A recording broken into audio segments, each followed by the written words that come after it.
결론부터 한번 이야기해 볼까요? 사랑이라는 말이랑 자비라는 말이 어떻게 다를까?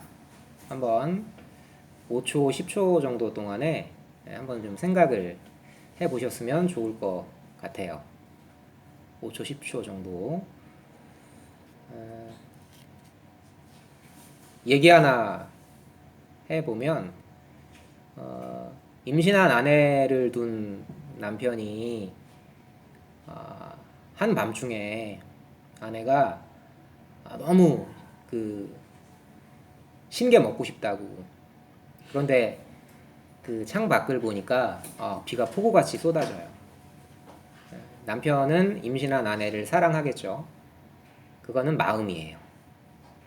그런데 아내를 정말 사랑하기 때문에 폭우를 무릅쓰고 우산을 들고 밖으로 나가서 아내가 먹고 싶어하는 신 음식을 사가지고 와서 그 귤 껍질을 까서 아내 입에 넣어주는 거.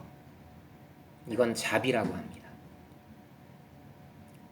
야고보서에 보면 믿음이 그의 행함과 함께 일하고 행함으로 믿음이 온전케 되었느니라.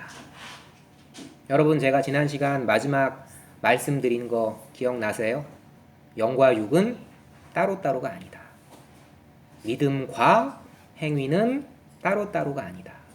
믿음과 소망과 사랑은 따로따로가 아니다. 우리가 누군가를 정말 사랑하게 되면 그 사람을 위해서 어떤 일이든 하고 싶어져요. 그리고 그 사람의 상처를 보면서 마음 아파합니다. 여러분, 이게 자비예요. 우리 여기 제가 그림 하나 잠깐 그려놨는데, 엄마가 있잖아요. 엄마가 아빠랑 사랑을 나눠서 새로운 생명이 엄마 뱃속에서 이렇게 착상을 해서 점점 자라게 되죠.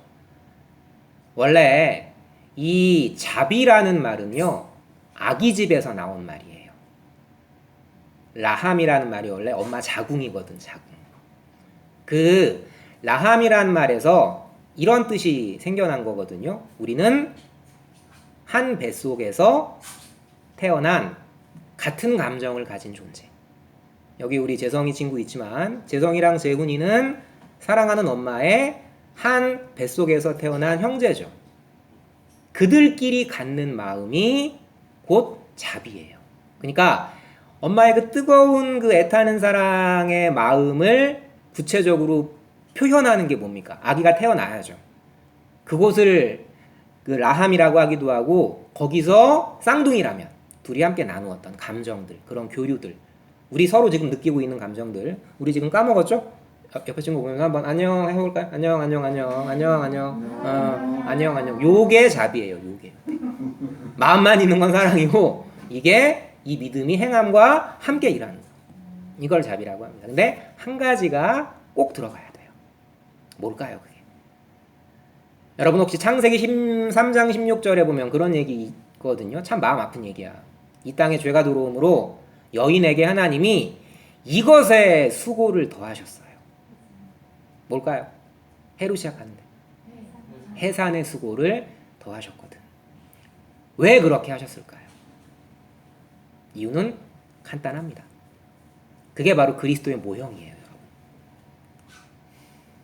무슨 얘기냐면, 여기 아기 집에서 아기가 태어날 때, 난 엄마 뱃속에서 태어날 때 빵꾸 눕고 태어났다 하는 친구, 그런 건 미친 아기예요. 아기가 빵꾸 웃으면서 태어나, 좋아 이러면서 태어나는 애는 아무도 없어요. 다 어떻게 태어나죠? 왜 울면서 태어날까요? 아기 너무 슬픈 거야. 왜? 내 진짜 집이 아니라 이 땅에 나그네로 태어났거든. 외국인으로 태어난 거거든. 내가 지금 태어날 곳은 내 고향이 아니거든. 안 슬퍼요? 저 천국 내 고향을 두고 여기로 내려와야 되는데 얼마나 슬퍼요. 눈물과 한숨뿐이라고. 잠언에 그런 얘기 있잖아. 잠언 말씀 중에 모든 즐거움의 끝에는 근심이 있다고. 인생이 그런 거거든. 롯데월드 들어갈 땐 신나죠. 근데 한 중간쯤 놀다가 슬슬 이제 나갈 시간 보고 나갈 때 되면 어때요? 아, 다리도 아프고 집에 어떻게 가지? 이런 거. 롯데월드가 아무리 좋아도요, 내 집만 못해요, 여러분. 공감하십니까? 이 땅에서의 즐거움이 아무리 커도요, 우리 저기 영원한 우리 아버지 계신 곳. 제가 오늘 표적 설교를 준비했어요. 여기 누구를 위해서 제가 지금 이 설교를 준비했어요? 우리 친구. 이 교회를 떠나서 군대에 가 있는 그 오빠를 생각하면서 마음이 안 아파. 뭐 갈 때 돼가지고 간 거지 뭐. 여러분, 이거는 자비가 아니거든요. 우린 함께 가는 거예요. 오늘 그 활동을 할 거예요, 같이. 나랑 떨어져 있는, 나랑 같은 라함에서 자궁에서 태어난 그 형제가 아파하는데 뭐 아프겠지 뭐. 약 먹으면 되잖아, 병원 가. 이거 자비 아니거든. 아내가 자기야 난 너무 신게 먹고 싶어. 그럼 네가 네 걸음으로 나가서 사 먹어. 이건 자비가 아니거든요, 여러분. 어떤 선생님이 아침에 일찍 오셔가지고 정말 열심히 바닥을 닦고 계세요. 열심히 잘 닦고 계시네. 이건 자비가 아니거든요, 여러분. 근데 지식과 실천이 따로따로인 많은 교회들이요, 이걸 착각을 하는 거예요. 자비가 불교 용어인 줄만 알아요. 아니에요. 성경엔 분명히 자비라는 말이 나오고 그 자비의 원뿌리는 라함이에요. 엄마 뱃속. 그런데 반드시 태어날 때 뭐가 있어요? 새로운 생명이 태어날 때 해산의 고통과 엄마 살이 찢겨지는 피 흘림이 있죠. 공짜가 아니라고. 새로운 생명이 태어나는 건요. 여러분, 제가 옆에 십자가 왜 그려놨을까요? 우리 다 중생한 존재들이죠. 증거 얘기해 볼까요? 여기 어제 피곤한 친구들이 있었어요. 늦게까지. 저는 어제 갔다가 오늘 아침 새벽 5시 반에 일어나서 차 끌고 내려갔다가 다시 집에 왔다가 일 보고 여기 왔어요. 내가 차 안에서 그런 얘기 했거든. 우리 착한 우리 그 사모님께서 피곤하지 않냐고. 근데 제가 이런 얘기를 했어요. 제가 왜 그런 얘기를 했는지는 모르겠어요. 근데 한 사람이 피곤해서 여러 사람이 편안하면 그 한 사람도 행복할 것 같아.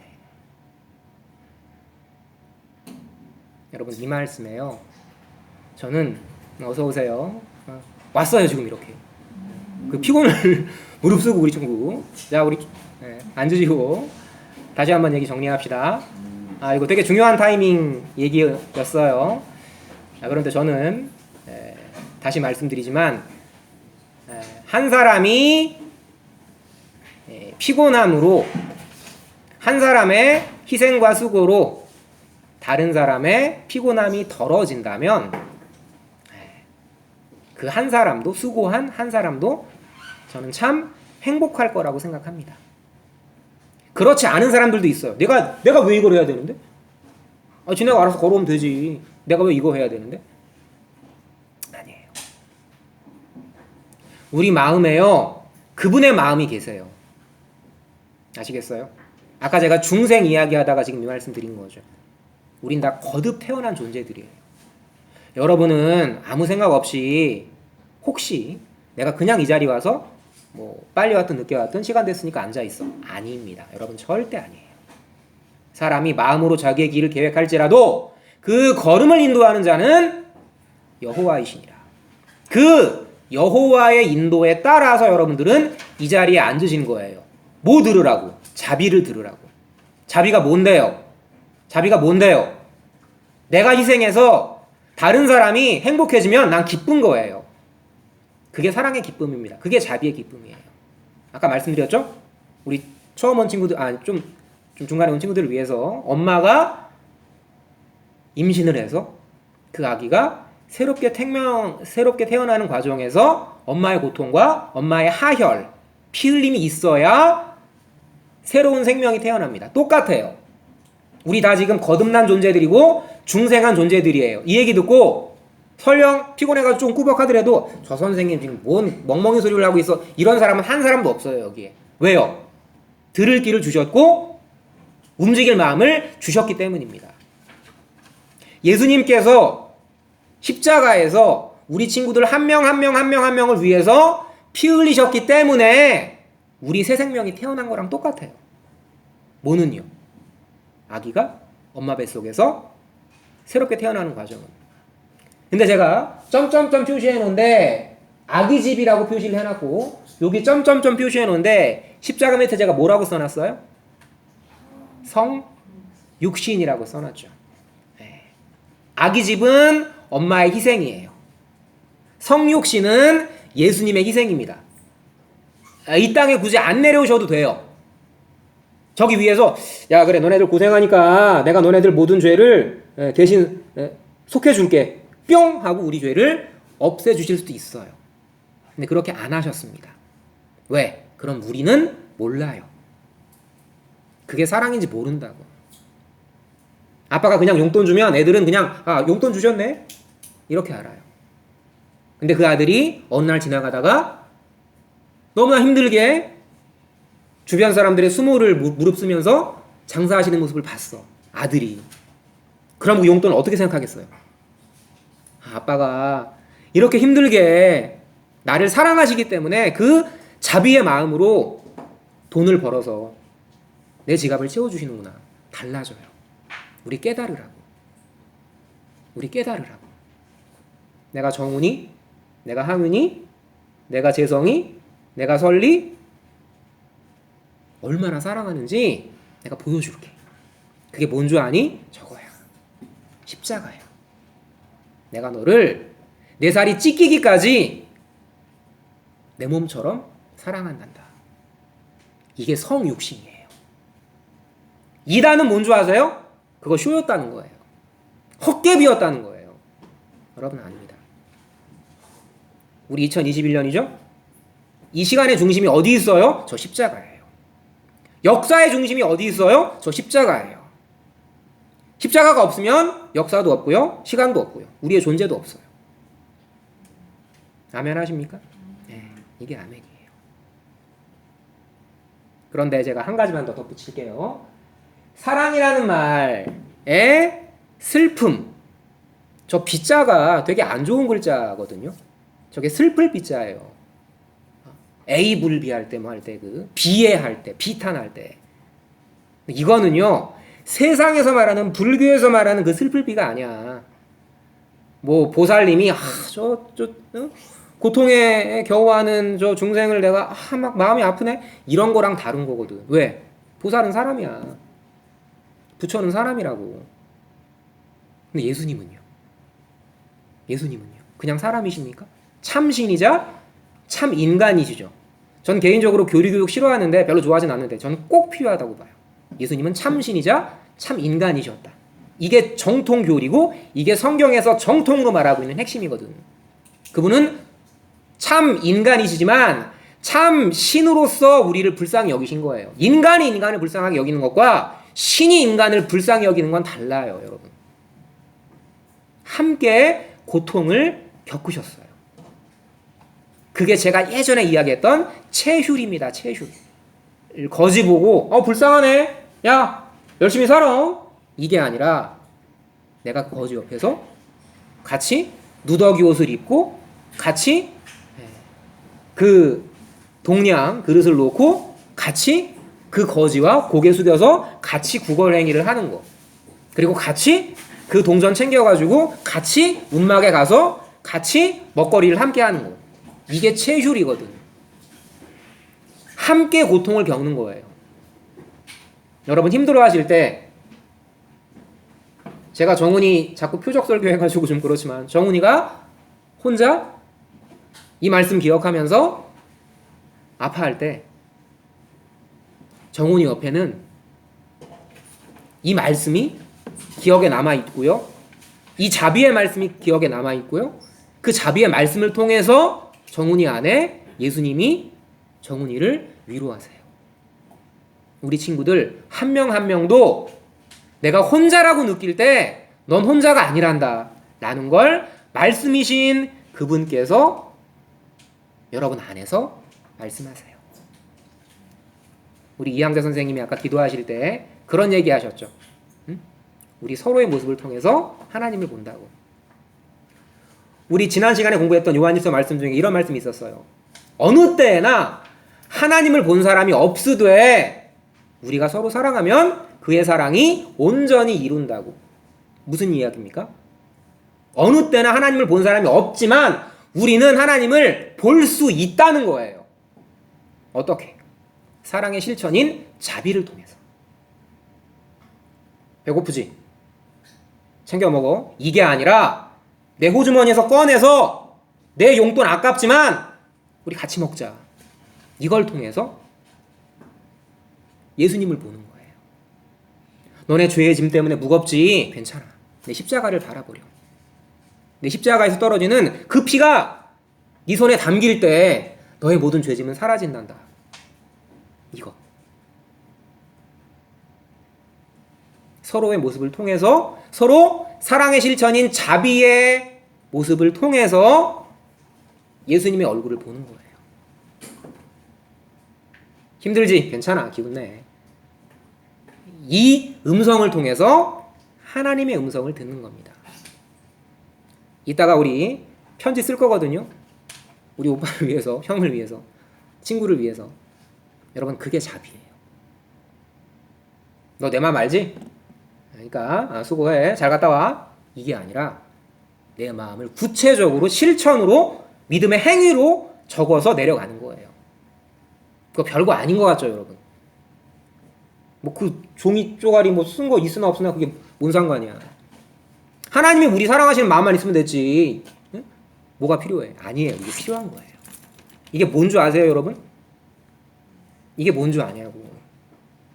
내가 너를 이만큼 사랑했어. 1189장 31,173절은 내가 그 31,173절만큼 너를 사랑해 라는 하나님의 사랑의 표현이에요. 이거 안 읽고 하나님 사랑을 안다고요?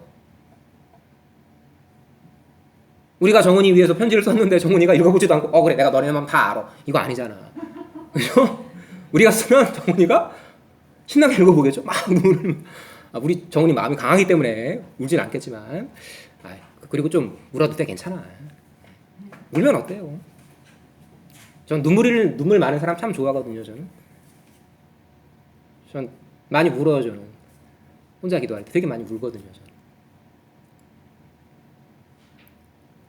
저는 이 말까지만 제가 되게 사랑했던 그 청교도 목사님 중에 존 오웬이라는 분이 계세요. 사람 이름 몰라도 돼. 근데 그분이 이런 말씀을 하셨더라고. 하나님이 그 사랑하는 자녀들에게 이 땅의 것들을 선물로 주셨다. 하지만 더욱 사랑하는 자녀에게는 눈물을 선물로 주셨다. 그 눈물은 그리스도의 눈물이다. 한번 잘 새겨보세요. 여러분, 자비는요, 눈물이 없는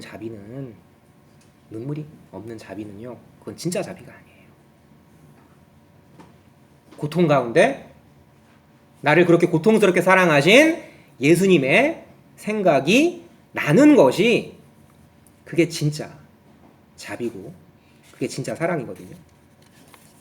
마무리 지으면서 여기 이분 보이시겠지만 존 칼빈이라고 요분이 뭐 이분에 대한 개인적인 얘기는 길게 할 시간이 없지만 돌아가시기 전에 요런 유언장을 남기셨어요.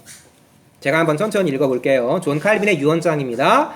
무엇보다도 먼저 하나님께 감사를 드립니다. 하나님께서는 나에게 자비를 베풀어 주셔서. 아시겠어요? 저 하늘 위에서 고고하게 너네 힘들지? 화이팅 해라. 너네 죄는 내가 다 용서했어. 그러니까 알아서 거기서 잘 살아. 이게 아니라 성육신으로 이 땅에 내려오신 자비.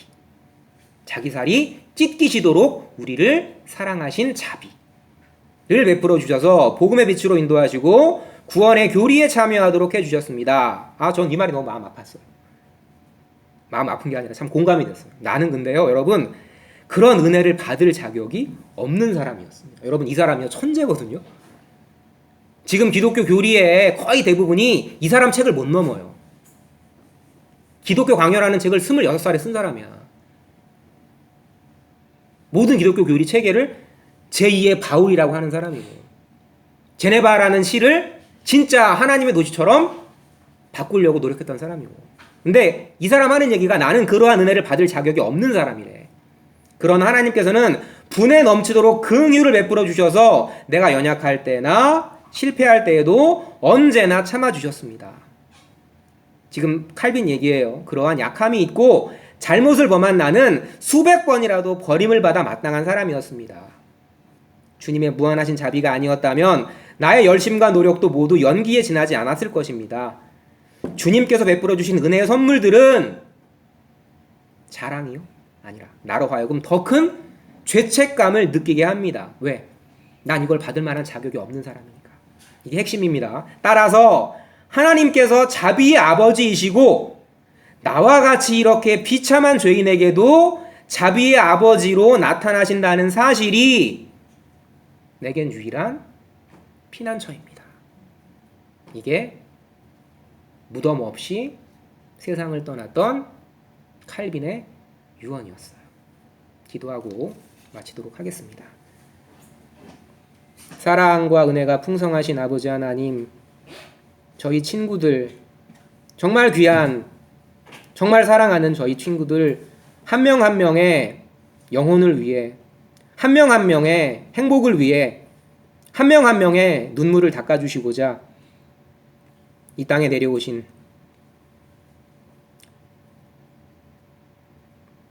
죄송합니다.